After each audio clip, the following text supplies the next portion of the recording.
Welcome to the tutorial. Its role is to give a very brief overview of the basics so that you can start playing quickly. To learn more about the game, including a detailed explanation of each station, tactical tips, and more on anti-submarine warfare, please see our tutorial videos.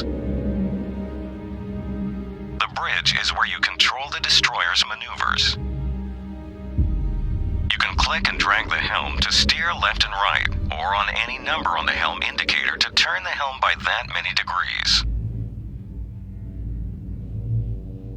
You can also type in a new course by clicking on the helm icon. Your current course can be read from the compass. In the top left corner of the screen, you can see the target bearing indicator. It tells you where the U-boat is in relation to the destroyer, as long as you have it on radar or sonar target bearing. If you don't, it shows where the sonar transceiver is currently pointing at. The three lines on the inner disc always show true north. You can control the speed via the engine order telegraph by clicking on any speed setting to select it. To each particular station, you can click the left mouse button and move the mouse around with the left mouse button pressed. This way, you can have a free look at each station in the game.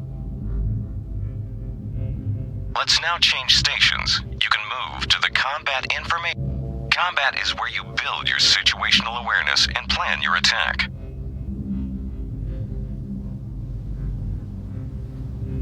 The radar can detect surface targets, but doesn't work against submerged targets.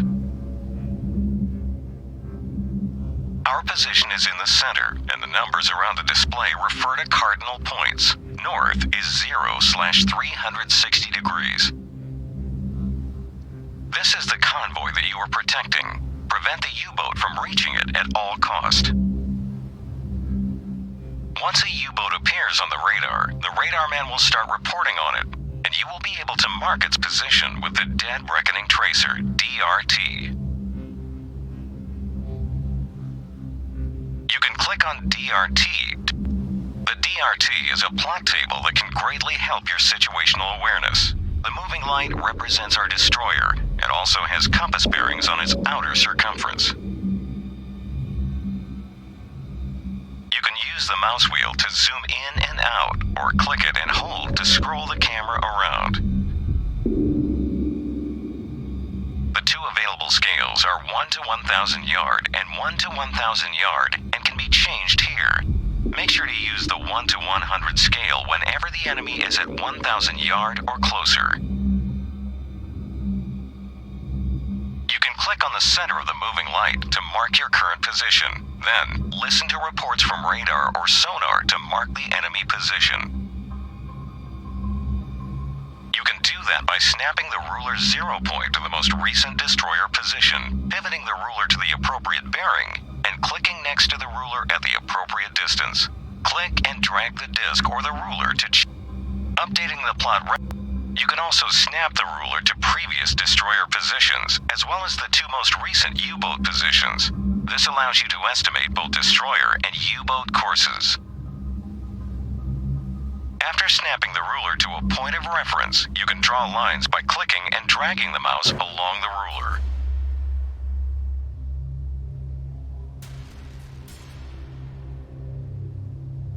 If the plotting space becomes too crowded, you can erase everything by clicking on the Erase All button. If you wish to erase particular dots and crosses, click on the Eraser button and then click on the point you wish to erase.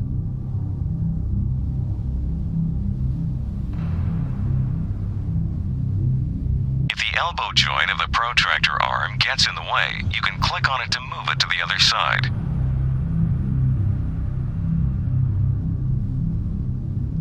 If the moving light reaches the edge of the table, you can click on it and drag it along the table to adjust it to a desired position.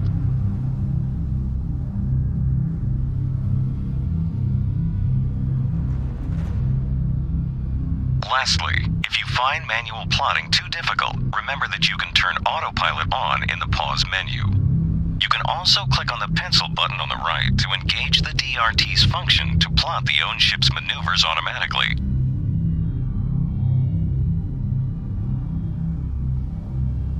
also adjust course and speed from combat.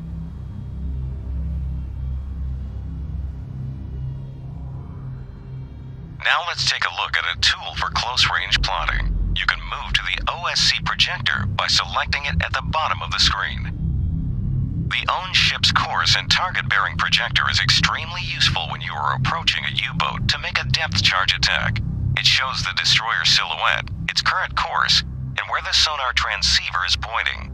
You can also mark U-boat positions on it, which will help you visualize U-boat maneuvers during your attack approach.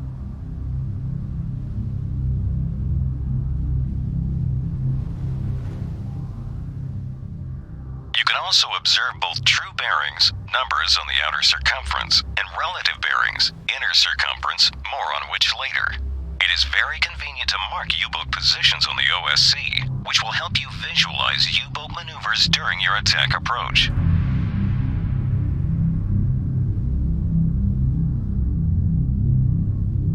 You can click on the eraser icon to clear the plot. Again, if you find manual plotting too difficult, you can turn on autoplot or the OSC in the pause menu. Still, to successfully attack a submerged U-boat, you must first learn how to use the equipment in the sonar room. You can move to the sonar room by clicking on Sonar. Sonar lets you track submerged U-boats, and it is absolutely essential that you learn how to use it. The sonar can work in two different modes, true and relative. You can switch between the two modes by clicking on the mode change icon on the right side of the screen. In true mode, all bearings on the sonar console relate to cardinal points, so north is always 360 degrees, east is 90 degrees, south is 180, and west is 270 degrees. This mode is convenient for long-range hunting, as it correlates well with radar, which also works with true bearings. The relative mode, on the other hand, uses relative bearings, which are calculated from the destroyer's bow, which is 360. You can see that this mode engages the compass, so you can still see true bearings on the inner circle, but the outer circle now shows relative bearings, so 360 now represents the destroyer's bow. This mode is used during close-range hunting and final attack stages, as it allows you to determine the location of the U-boat much faster, regardless of the course you have taken.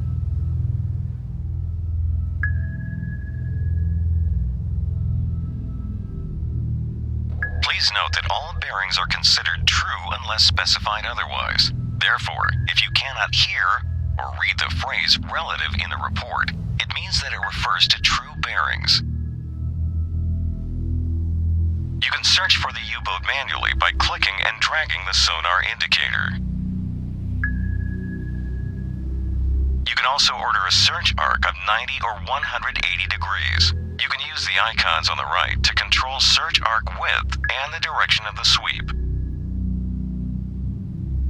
You can click on the highlighted search arc outline and drag it to a new position to change the search arc. As soon as the sonar man gets an echo, he will continue to track the target and report to you the same way the radar man reports, but with additional information about detected U-boat maneuvers. Pay close attention to the sonar man's reports, especially when it comes to estimated depth and sudden evasive maneuvers performed by the U-boat. Now, if you remember only one thing from this tutorial, remember this. Sonar does not work at speeds above a head standard. You also cannot hear the enemy behind the stern of the destroyer or under the convoy due to propeller noise.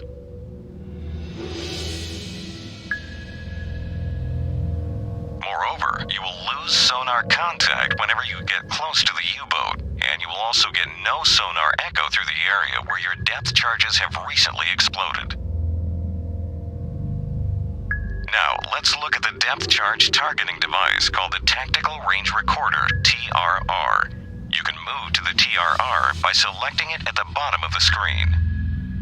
The TRR tracks distance to target and will give you the optimal time to fire a depth charge barrage, provided that you set it right.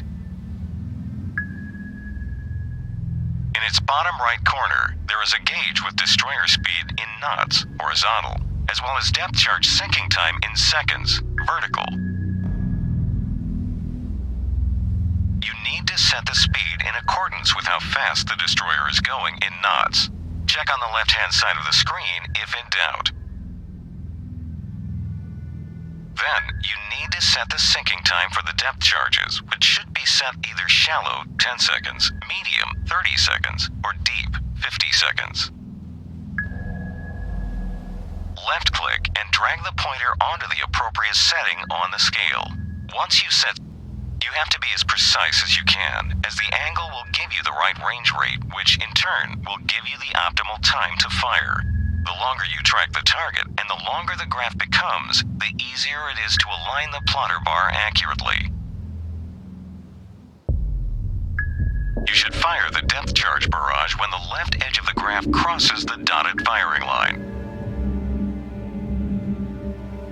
Remember, first set destroyer speed and depth charge sinking time, then rotate the plotter bar and fire once the left edge of the graph crosses the firing line. If you think this is too difficult, you can change the TRR to an auto-aim mode in the pause menu. Here is where you prepare depth charges. Before firing, they must be set for the given depth, shallow, medium, or deep. You can click on one of the three icons on the left side of the screen, from top to bottom, shallow, medium, deep, to select the desired depth. After the depth charges have been prepared, the icon will change to signal that the barrage is ready. Click on the readied icon to fire. Now let's see how to deal with a surfaced U-boat. You can move to the gun director station by clicking on Gun Director. The gun director allows you to attack a surfaced U-boat with gunfire. You can press the left mouse button and move the mouse to traverse and elevate the guns. Wait for the reticles of all the gun mounts to center on target, then press spacebar to fire. The icons on the right allow you to zoom in, switch to radar aim, turn on the searchlights, and change ammo to illumination rounds, more on which later. Let us now go outside and get a better view of the surroundings. You can move to lookouts stations by clicking on Lookouts. The lookouts are the eyes of the ship. You can press the left mouse button and move the mouse to look around. Lookouts allow you to get a good idea of how to maneuver within the convoy, but they will also report on anything they see, including the U-boat, its periscope, or any effects of your hits scored against the U-boat. Lookouts have a very limited range of vision, but you can greatly improve it by launching star shells or using the searchlight from the gun director. They are most useful if you suspect the U-boat is about to assume an attack position, but you cannot find it with either radar or sonar. The last location on our list is the external camera. You can look around with the Please bear in mind that the information presented in the tutorial doesn't even come close to representing the depth of the game, and is only intended to get you started. If you wish to learn how to play, please make sure to see our tutorial videos. Thank you for completing the tutorial, and good luck hunting.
Welcome to the video tutorial.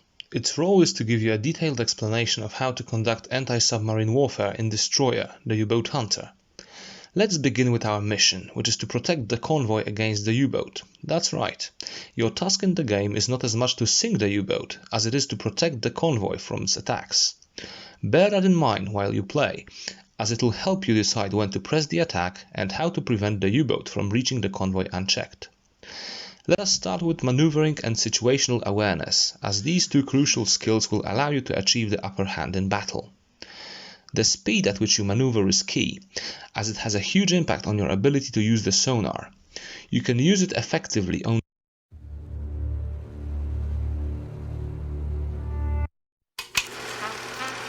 December 7, 1941. The Japanese unleash a devastating attack against Pearl Harbor, dealing a painful blow to the Pacific Fleet. More than 2,000 American servicemen perish while attempting to repel the onslaught. And although the attack fails to knock out the strategically important aircraft carriers, it succeeds in shaking the American people to the core. Entering the war is no longer a choice. It is a necessity. On December 11, Nazi Germany declares war against the United States. Just a few days later, Operation Paukenschlag is put in motion by the commander of U-boats, Karl Dönitz. This long-range operation is an attempt to cripple the U.S. merchant fleet, which holds a key role in supplying Great Britain in its struggle against Hitler. All along the U.S. East Coast, German U-boats sink hundreds of American tankers and cargo ships, slowly tightening the noose around the neck of Great Britain. It is clear that without American support to their war effort, Britain's survival will be measured not in months, but in weeks. With the majority of its might focused on fighting the Japanese in the Pacific, the U.S. Navy is left with very few anti-submarine vessels available for the Atlantic theater, not even remotely enough to introduce an efficient convoy system that could protect the merchant fleet from the U-boats. The bloodbath continues for months, and the fire from burning tankers becomes a common sight from the shores of the East Coast. The survival of Great Britain now hangs by a thread. Finally, in May 1942, the U.S. Navy manages to muster enough anti-submarine ships to put the convoy system into effect. Now, with the help of the Royal Canadian Navy, merchant ships are escorted along the U.S. coast to form convoys around Newfoundland. Only then are they ready, having been joined by their guardian angels, to set out on the perilous journey across the Atlantic. At last, the steel wolves of Dönitz will be facing a challenge. They are about to meet a whole new breed of enemy. Fast, maneuverable, and more than capable of sending a submarine to the bottom. The Fletcher Class Destroyer.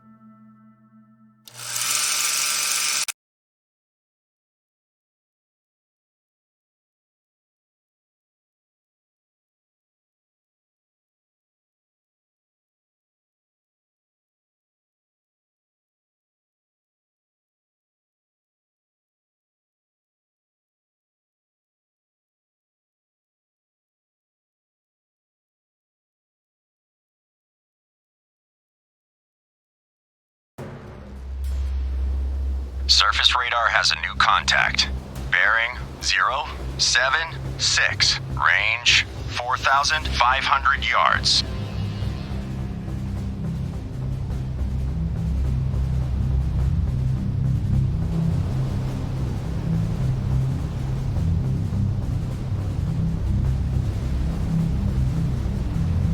Contact Able now bears 074. Range 4,600 yards. Stand by to fire. Stand by to fire.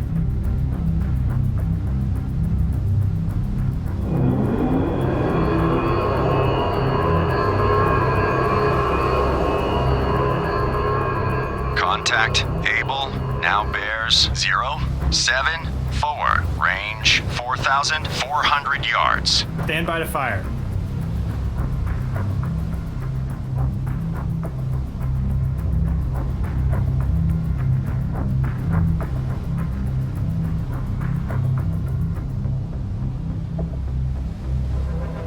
Contact Able now bears 076. Range 4,100 yards.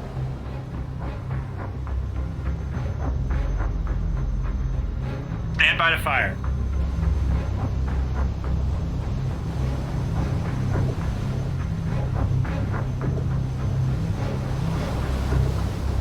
Contact Able now bears 080.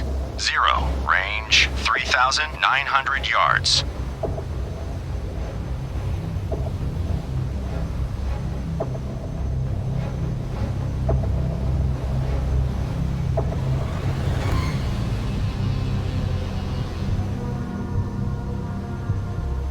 Contact Able now bears 083. Range 3,700 yards.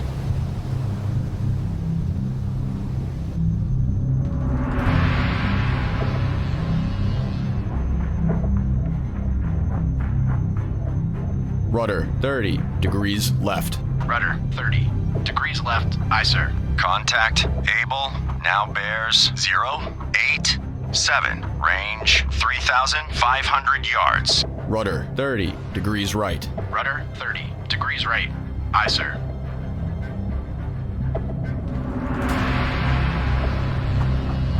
All engines ahead standard. All engines ahead standard. Aye, sir. Contact Able now bears 091. Range 3,400 yards. Hard right rudder. Hard right rudder. Aye, sir. All engines ahead 1/3. All engines ahead 1/3. Aye, sir.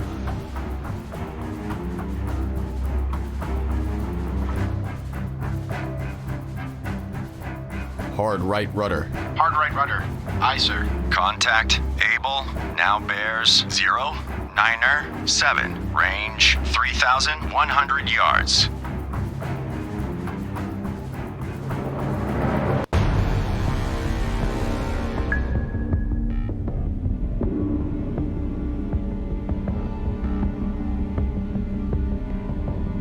Stand by to fire. Contact Able now bears 102. Range 2,900 yards.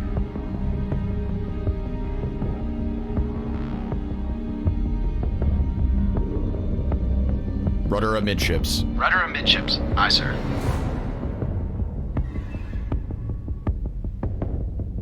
Contact Able now bears 106. Range 2,700 yards. All engines ahead 1/3. All engines ahead 1/3. Aye, sir. Rudder 10 degrees right. Rudder 10 degrees right. Aye, sir.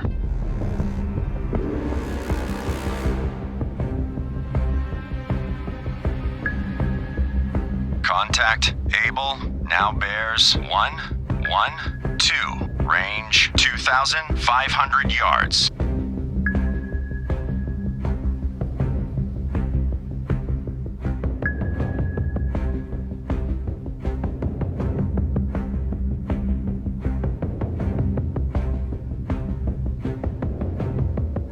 Contact Able now bears 118. Range 2,300 yards.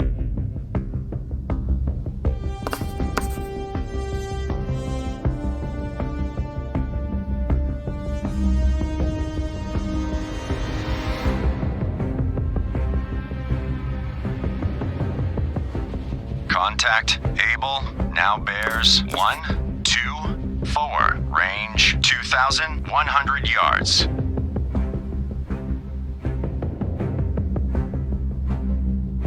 Rudder 15 degrees right. Rudder 15 degrees right. Aye, sir.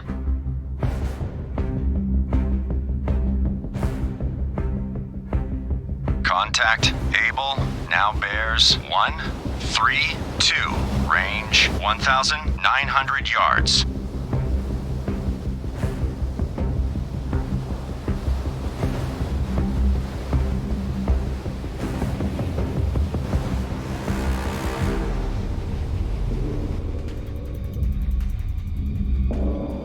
Contact Able now bears 139er. Range 1,800 yards. All engines ahead 1/3. All engines ahead 1/3. Aye, sir. Rudder 5 degrees right. Rudder 5 degrees right. Aye, sir. Contact Able now bears 147. Range 1,600 yards.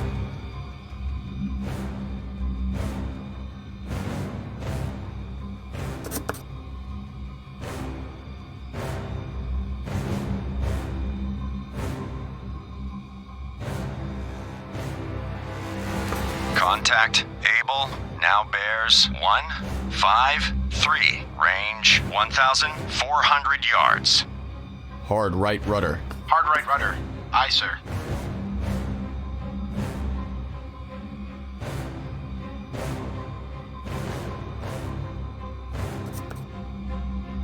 Steady as she goes. Aye. Steady on course 157. Contact Able now bears 163, range 1,100 yards.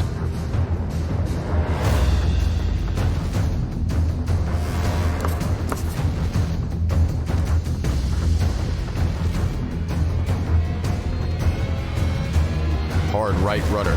Hard right rudder. Aye, sir. Contact Able now bears 175, range 1,100 yards. Captain, a message from the convoy commander. The convoy has been hit. Lost contact Able, last bearing 179er, last range 1,100 yards.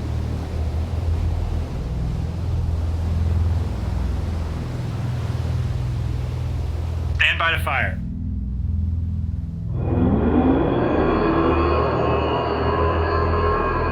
The convoy has been hit. We have lost one ship so far. Steady as she goes. Aye. Steady on course 208. The convoy has been hit.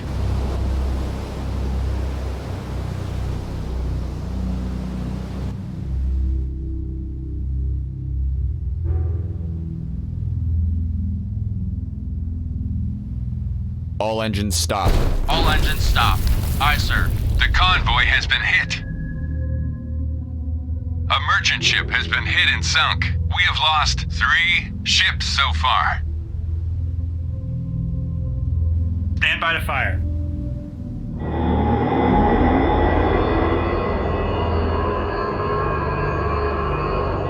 Load star shell.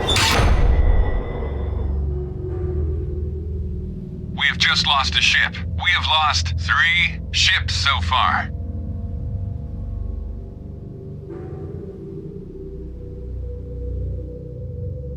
Bridge, poor lookout. Object 1/2 to the horizon. Bearing 204. Appears to be periscope feather. Illuminate 177. Load point detonating.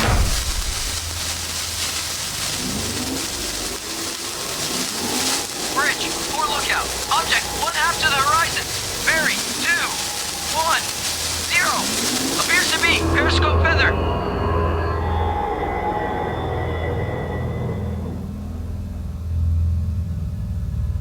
Load star shell. Load point detonating.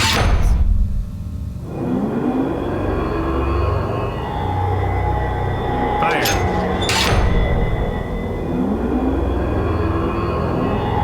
Fire.